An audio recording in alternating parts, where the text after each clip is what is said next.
오늘 소개할 유물은 고려불화입니다.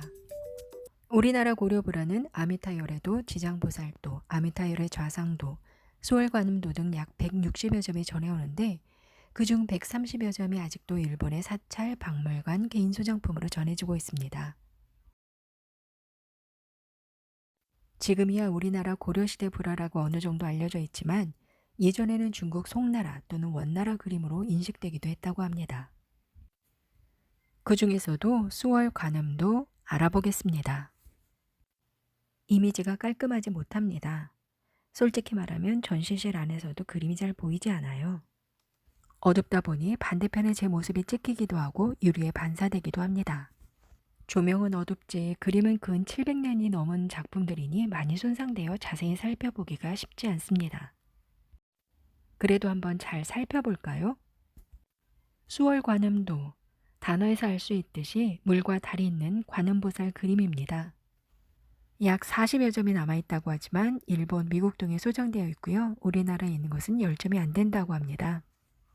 그림의 형식은 거의 똑같습니다.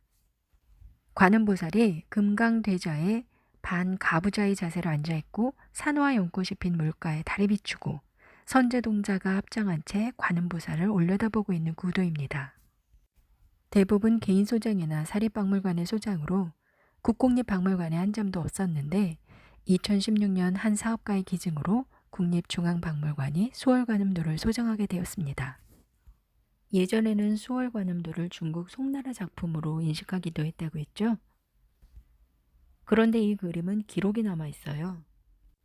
일본 소장 작품이고 이 그림 정도가 기록에 의해 고려 그림이구나 라고 알려져 왔었습니다.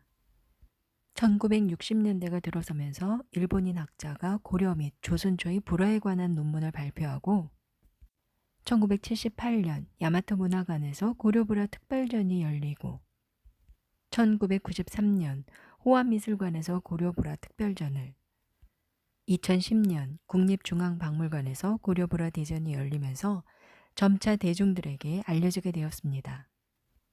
그 와중에 1991년 뉴욕 소도비 경매에서 176만 달러에 낙찰되어 세상에 화려하게 그 모습을 알렸습니다.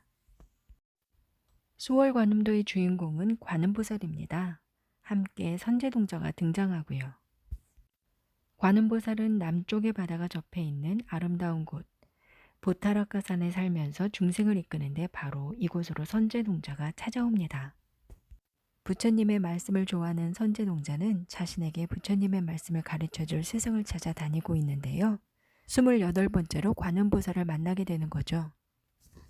선제동자는 총 53명의 스승을 만나고 마지막으로 보현보살을 만나 깨달음을 얻어 아미타불이 있는 극락정토에 태어납니다. 관음보살은 세상에 이렇게 화려할 수가 있을까 생각할 정도로 화려한 보관을 쓰고 머리에서부터 몸 전체를 덮는 베일을 쓰고 몸에는 목걸이, 팔찌 등 화려한 장신구를 하고 있네요. 보통 비단의 채색을 한 이와 같은 고려불화는 아주 섬세하고 화려한 것이 특징입니다. 비단의 뒷면에서부터 색을 칠하는 배채법을 통해 색의 표현이 은은하고 선명하죠. 피부가 훨씬 자연스럽게 표현이 됩니다. 투명하게 비치는 시스루 형태의 옷을 입고 있네요. 그 시스루 천에 문양도 그려져 있는데 여러 겹의 채색을 하였음에도 불구하고 아주 가볍게 느껴집니다. 옷감의 문양까지도 아주 섬세하게 표현되어 있어요. 선명하면서도 화려함을 더해주는 것은 바로 금가루로 그려진 부분입니다. 이 불화를 보는 것만으로도 불경을 공부하는 것과 같은 큰 복을 얻는다고 생각했습니다. 어림잡아 700년이 넘는 이 그림들, 전시실에 잘 나오지도 않을 뿐 아니라 이 아름다운 그림이 우리나라에서 많이 볼 수 없음은 참 안타까운 일이죠. 뉴욕타임즈에서 모나리자에 버금간다 라고 평했던 우리의 그림 수월관음도뿐 아니라 가끔 고려불화와 관련된 특별전이 열릴 때면 꼭 한번 관람해 보시길 추천합니다.